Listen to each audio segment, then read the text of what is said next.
So po guys, samahan mo po ako gumawa ng musubi. Ito po ang mga ingredients, tatlong itlog, tatlong nori, tapos po, kanin dapat po, mainit yung kanin. At syempre, At di po mawawala ang luncheon meat at iniwan na po yan ni Daddy ng 10 slice. Nagbati na po ako ng itlog at gumawa na po si Daddy ng sauce.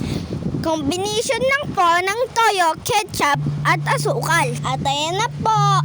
I-mold nyo na po yung kanin. Pagka wala po kayong molder, pwede po ang pinaglagayan ng luncheon meat. Unahin nyo na po, ilagay ang nori, sunod po ang kanin, at sunod po ang egg, at sunod po ang spam. At pagka may sesame seed po kayo, lagyan nyo na lang po. Optional na lang po yon. At ibalot nyo na po sa cling wrap. Apo, tekniman time! at ito na po, may egg po tayo. Ito po yung egg. Ito na po, at titikim na po tayo.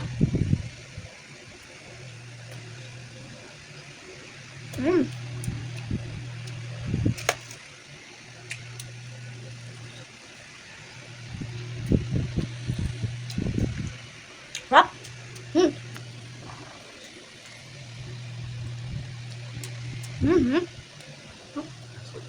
1M out of 1M ang score ko nga po para dito. Yan lang po, bye!